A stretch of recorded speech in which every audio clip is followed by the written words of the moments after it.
கிறிஸ்துவுக்குள் பிரியமானவர்களே, லூக்கா 5ஆம் அதிகாரத்தின் தியான பகுதிக்காக உங்களை அன்புடன் அழைக்கிறேன்.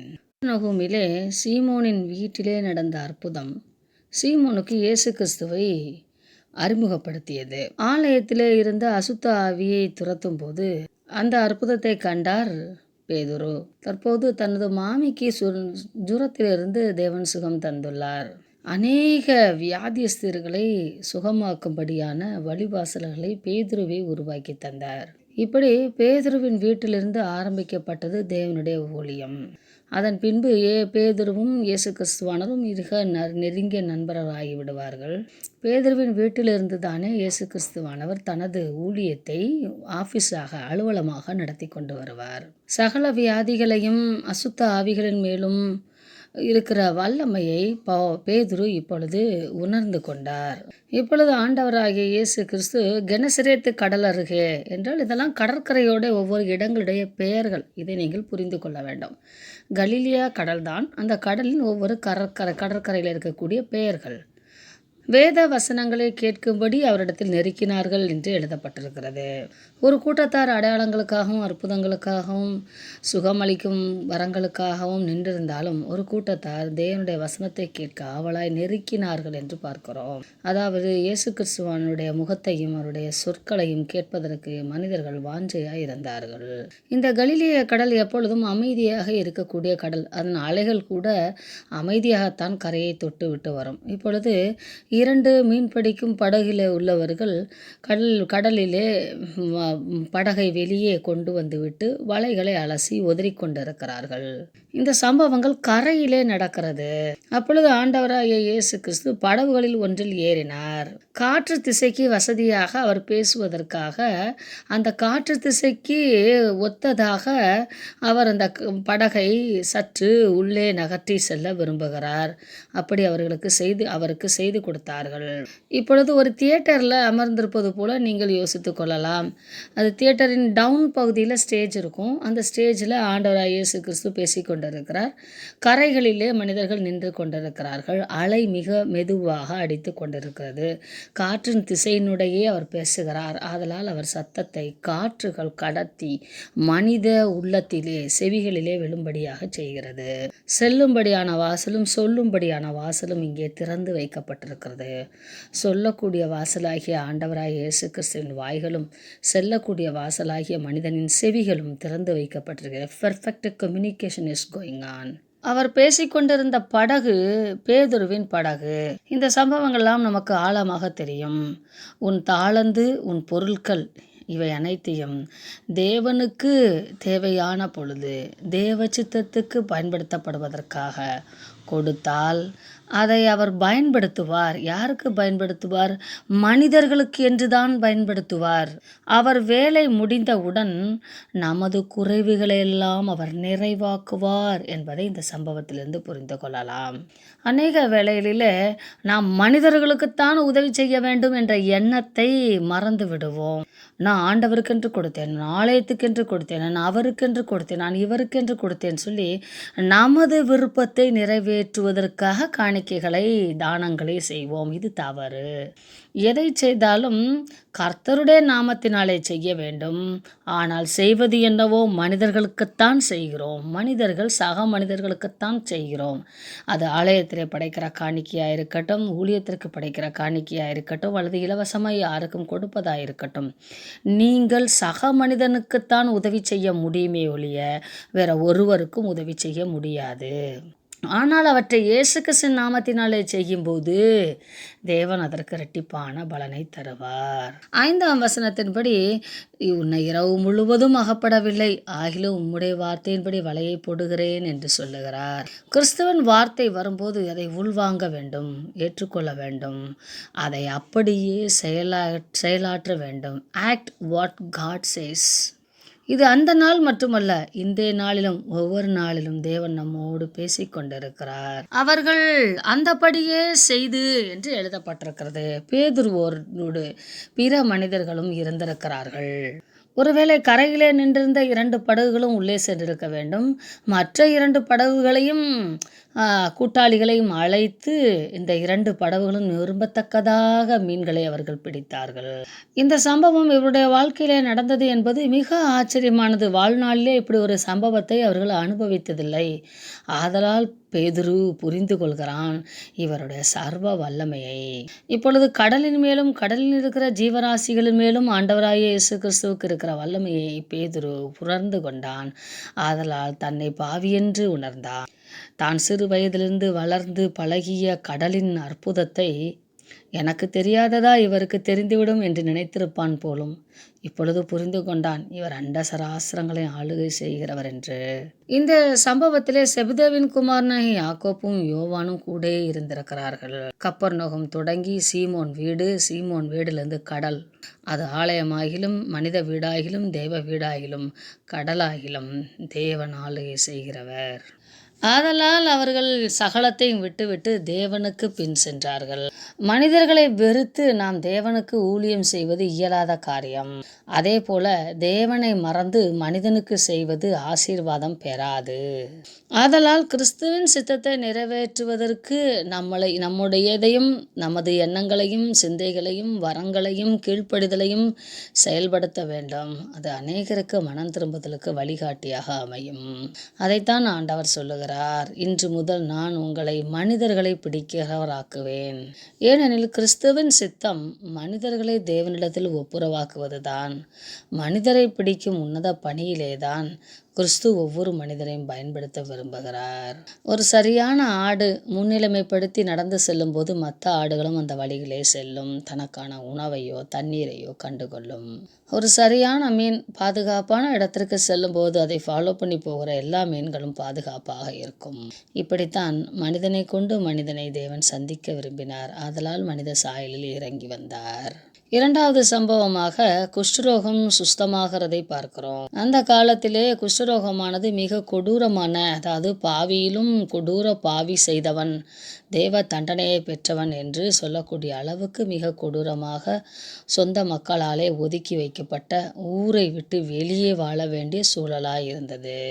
சரீரமும் அவர்களுக்கு அழுகி விழுந்து கொண்டிருக்கும். இப்பொழுது அவன் இயேசுவை கண்டான். முகங்குப்புற விழுந்து ஆண்டவரே என்றான். அவன் பல வைத்தியங்களை செய்து விட்டான். தேவனின் அற்புத காரியங்களெல்லாம் கேள்விப்படுகிறான். இவர்தான் ஆண்டவர் என்று உணர்ந்து கொண்டான். உமக்கு சித்தமானால் என்னை சுத்தமாக்க உம்மால் ஆகும் என்று அவனை வேண்டிக் கொண்டான். அழகான சரியான ஜெபம். ஏக்கம் நிறைந்தவனாய் காணப்பட்டதாலே அவன் சரியாக ஜெபிக்க கற்றுக்கொண்டான். கிறிஸ்துவை ஆண்டவரே என்று சொல்லி அவன் பணிந்து கொண்டதின் நிமித்தம் அவனுடைய முழுமையான விசுவாசத்தை தேவன் உணர்ந்தார். ஆதலால் அவர் சொல்லுகிறார், எனக்கு சித்தம் உண்டு, உங்களை போன்றவர்களை ரட்சிப்பதுதான் என் சித்தம் என்று சொல்லி சுத்தமாகு என்றார். ஆனாலும் சாட்சி சொல்ல வேண்டும். யாருக்கு? வேத வசனங்களை கையிலே வைத்து கொண்டிருக்கிற ஆசாரியனுக்கு இவர்கள் போய் சாட்சி சொல்ல வேண்டும். கிறிஸ்து என்னை சுகமாக்கினார் என்று அவன் சொல்ல வேண்டும்.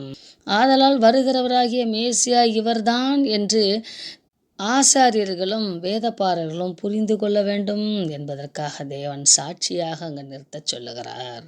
அநேகர் அவரிடத்தில் வந்தார்கள். அவர்களை அவர் சுஸ்தமாக்கினார். ஆனாலும் தேவனோடு கூட தனித்திருப்பதிலே அவர் எந்த மாற்றங்களையும் கொண்டு வரவில்லை. இது அவரை தேடிக்கொண்டு வந்த மனிதர்களுக்கும் அவரை பின்பற்றி வருகிற மனிதர்களுக்கும் ஒரு முன்மாதிரியாக இருந்தது. அவர் தமது வல்லமையையும் அதிகாரத்தையும் சார்ந்து வாழவில்லை. அவர் தேவனை சார்ந்து வாழ்ந்தார். நம்முடைய வாழ்க்கையிலும் இந்த உலக பிரகாரமான எந்த காரியத்தையும் சார்ந்து வாழாமல் எல்லா சூழலையும் பிதாவாகிய தேவனை சார்ந்து வாழ வேண்டும் என்பதற்கு எடுத்துக்காட்டாக வாழ்ந்து காட்டினார்.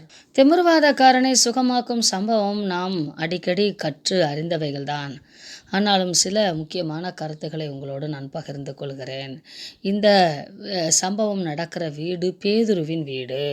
ஒருவேளை இங்கே ஒரு டிஸ்கஷன் கூடுகை போல அமைத்திருக்க வேண்டும். ஏனெனில் கலிலேயா, யூதாயா மற்றும் எருசலேம் எல்லா நகரத்திலுமிருந்து பரிசேயர்களும் நியாய சாஸ்திரிகளும் உட்கார்ந்திருந்தார்கள் என்று சொல்லப்பட்டிருக்கிறது. இவர்களுக்கெல்லாம் ஆசனம் போட்டு உட்கார வைக்கப்பட்டிருக்கிறது. கிறிஸ்துவோடே கூட அவர்கள் பேசி கொண்டிருக்கிறார்கள். கிறிஸ்து அவருக்கு பதில் சொல்லி கொண்டிருக்கிறார். அந்த வேளையிலே அநேக குணமாக்கும் வரங்கள் வெளிப்பட்டது விளங்கிற்று என்று பார்க்கிறோம். அநேகரை சுஸ்தமாக்கி கொண்டு இருக்கிறார். அந்த வேளையில திமில்வாரக்காரனை கொண்டு வருகிறார்கள்.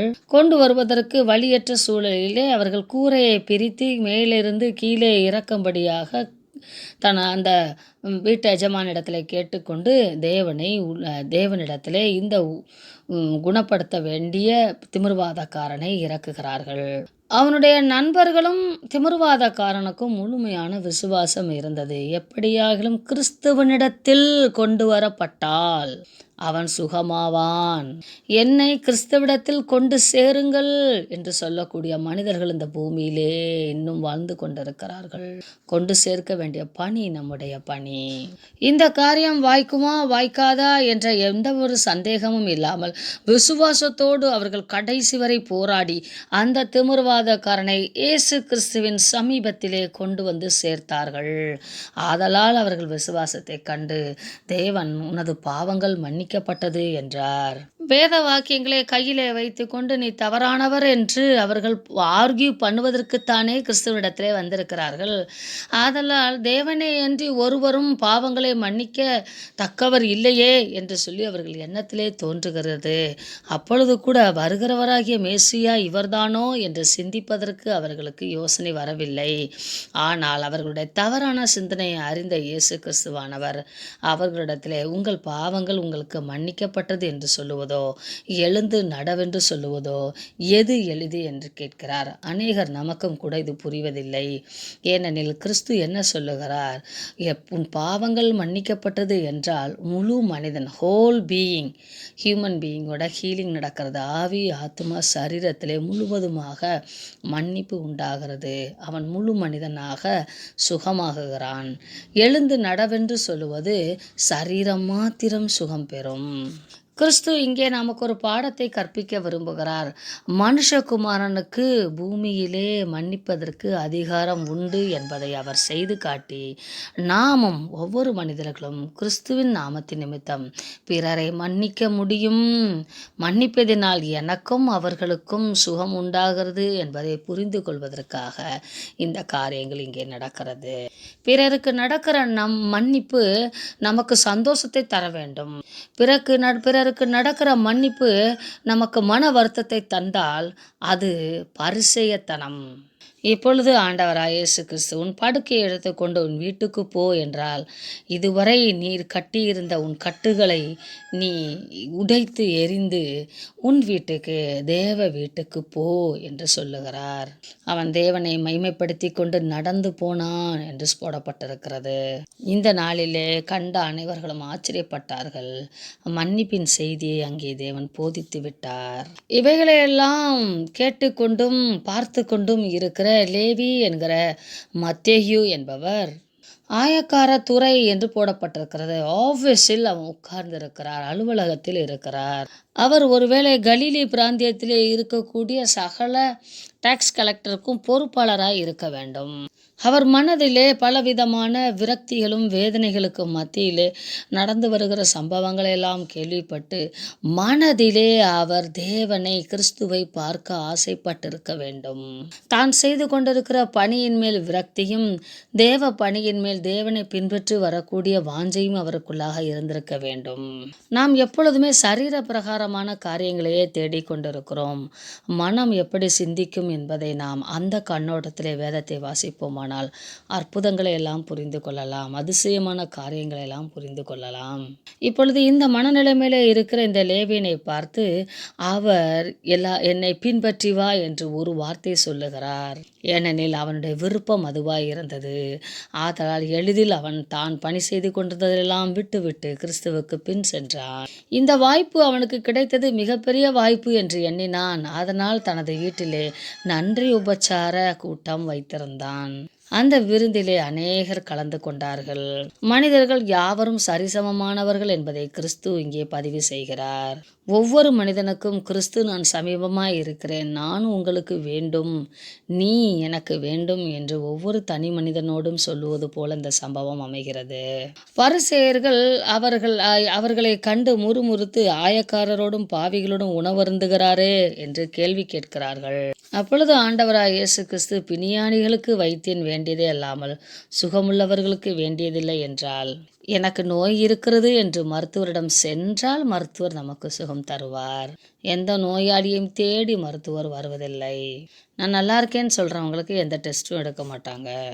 அடிக்கடி இப்படிப்பட்ட மருத்துவம் சார்ந்த பழமொழிகளை தேவன் சொல்லுவதை நீங்கள் பார்க்கலாம். காரணம், அந்த வேளைகளிலே medicine is a primary knowledge of the time. மருத்துவம் அந்த காலகட்டத்தில் மிகவும் வளர்ச்சி பெற்று கொண்டிருந்த ஒரு முக்கியமான கல்வி அறிவாக இருந்தது. இப்பொழுது யோவானுடைய சீசர்கள் உபவாசிக்கிறார்கள் என்றால், யோவான் ஸ்நானகன் சிறையில் இருக்கிறார். ஆதலால் தேவன், நானும் எடுபட்டு போகும் வரும் காலத்தில் என்னுடைய சீசர்களும் உபவாசிப்பார்கள் என்று சொல்லுகிறார். பழைய குரு, பழைய சீசன், பழைய போதனை. அவன் புதிதானவைகளை விரும்ப மாட்டான். நான் புதிய குரு, புதிய உடன்படிக்கை, புதிய போதனை, புதிய சீசர்கள், இரண்டையும் குழப்பிக் கொள்ளக்கூடாது. இரண்டும் நாசமாய் போகும். இன்று தான் புதிய உடன்படிக்கையின் சின்னமாய் வந்திருக்கிறேன் என்பதை விளக்கப்படுத்துகிறார். கர்த்தர் தாமே இந்த வேத வசனங்களை தியானிப்பதினால் உதவி செய்வாராக. ஆமென்.